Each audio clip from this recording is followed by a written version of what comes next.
സഹയാത്രി. പൗരോഹിത്യസ്വത്വവും ദൗത്യവും അടിസ്ഥാനമാക്കി 100 ധ്യാന ചിന്തകൾ. അവതരണം ഫാദർ ഹെൻറി പട്ടരുമഠത്തിൽ എസ്.ജെ. നിശബ്ദൻ.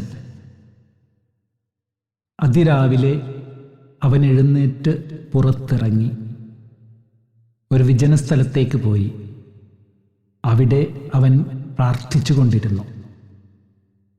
മർക്കോസ് 1:35.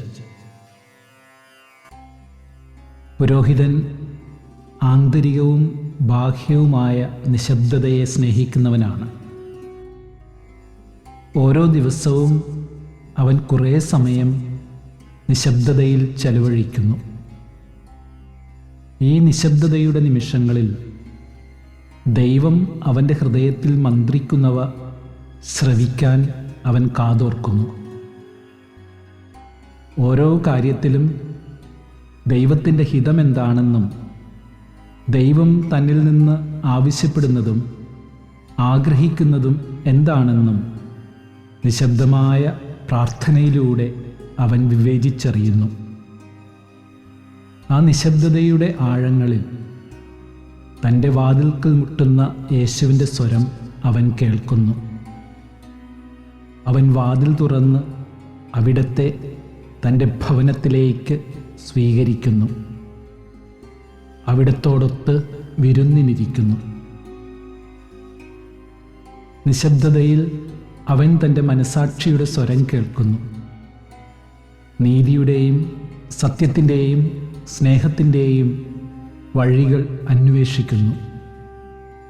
തൻ്റെയും സഹയാത്രികരുടെയും ജീവിതയാത്രയുടെ ഗതിയും താളവും തിരിച്ചറിയുന്നു. ഓരോ ദിവസത്തെയും ചുവടുവയ്പ്പുകൾ നിശ്ചയിക്കുന്നു. നിശബ്ദതയെ സ്നേഹിക്കുന്ന പുരോഹിതൻ ലോകത്തിലെ ഉപരിപ്ലവമായ ബഹള സംസ്കാരത്തിൻ്റെ സ്വാധീനത്തിൽ നിന്ന് അകന്നു നിൽക്കുന്നു. എത്ര ബഹളം നിറഞ്ഞ സാഹചര്യത്തിലായാലും ആന്തരികമായ നിശബ്ദത നിലനിർത്താനും അത് ആസ്വദിക്കാനും അവന് കഴിയുന്നു.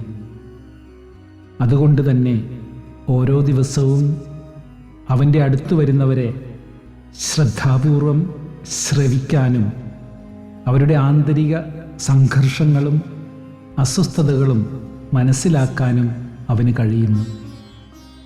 പറയുന്നതിനേക്കാൾ കൂടുതൽ ശ്രവിക്കുന്നതിനാണ് അവൻ പ്രാധാന്യം കൊടുക്കുന്നത്. അവൻ്റെ നിശബ്ദതാപൂർവകമായ ശ്രവണം അവർക്ക് സൗഖ്യദായകമായി അനുഭവപ്പെടുന്നു. പുരോഹിതൻ്റെ നിശബ്ദത ഒരു ഭീരുവിൻ്റെയോ നിസ്സംഗൻ്റെയോ നിശബ്ദതയല്ല. പ്രശ്നങ്ങളിൽ നിന്ന് ഒഴിഞ്ഞു മാറാനുള്ള ഉപായവുമല്ലത്. ശബ്ദമില്ലാത്തവർക്ക് വേണ്ടിയും നിശബ്ദരാക്കപ്പെട്ടവർക്ക് വേണ്ടിയും അവൻ്റെ ശബ്ദമുയരും. തൻ്റെ ഇടപെടലും സംസാരവും ആവശ്യമുള്ള സാഹചര്യങ്ങളിൽ തീർച്ചയായും അവൻ സംസാരിക്കുന്നു. അവ ആവശ്യമില്ലാത്ത സാഹചര്യങ്ങളിൽ അവൻ ബോധപൂർവം മൗനം പാലിക്കുന്നു. തൻ്റെ മേൽ അന്യായമായ വിധി നടത്താൻ വേണ്ടി സംസാരിക്കാൻ തന്നെ നിർബന്ധിക്കുന്ന മതരാഷ്ട്രീയ മേധാവിത്വത്തിൻ്റെ മുമ്പിൽ പ്രതികരിക്കാതെ നിൽക്കുന്ന അവൻ്റെ ഗുരുവിൻ്റെ വാചാലവും അതേസമയം ശക്തവുമായ മൗനമാണ് പുരോഹിതൻ്റെ മാതൃക. സംസാരത്തിൽ മാത്രമല്ല പുരോഹിതൻ നിശബ്ദത പാലിക്കുന്നത്. അവൻ്റെ ശരീരവും മനസ്സും ഹൃദയവുമെല്ലാം നിശബ്ദതയുടെ മാധുര്യം ആസ്വദിക്കുന്നു. അതിൻ്റെ സൗരഭ്യം നുകരുന്നു. അവൻ്റെ വലത്ത് കൈ ചെയ്യുന്നത് ഇടത്ത് കൈ അറിയുന്നില്ല.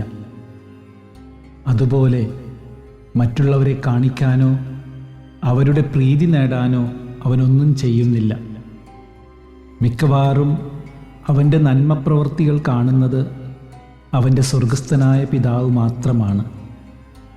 അതുപോലെ അവൻ്റെ സഹയാത്രികർ അവനുമായി പങ്കുവയ്ക്കുന്ന കാര്യങ്ങൾ അവൻ്റെ ഹൃദയത്തിൻ്റെ നിശബ്ദതയിൽ നിൽക്കുന്നു. അതവനിൽ നിന്ന് ഒരിക്കലും പുറത്തു പോകില്ല. അവൻ്റെ നിശബ്ദത അവരുടെ അന്തസ്സിനും ആത്മാഭിമാനത്തിനും സംരക്ഷണ കവചമാകുന്നു. ധ്യാനം. സ്വസ്ഥമായിരുന്ന് എനിക്ക് നിശബ്ദതയോടുള്ള ആഭിമുഖ്യം എത്രമാത്രമെന്ന് ചിന്തിച്ചു നോക്കുക. സാധാരണമായി ദിവസത്തിൽ ഏത് സമയമാണ് ഞാൻ നിശബ്ദമായി ചെലവഴിക്കുന്നത്? കുറേ സമയം നിശബ്ദമായിരുന്ന് ഉള്ളിലുയരുന്ന ചിന്തകളും പ്രാർത്ഥനകളും ദൈവസന്നിധിയിൽ അർപ്പിക്കുക.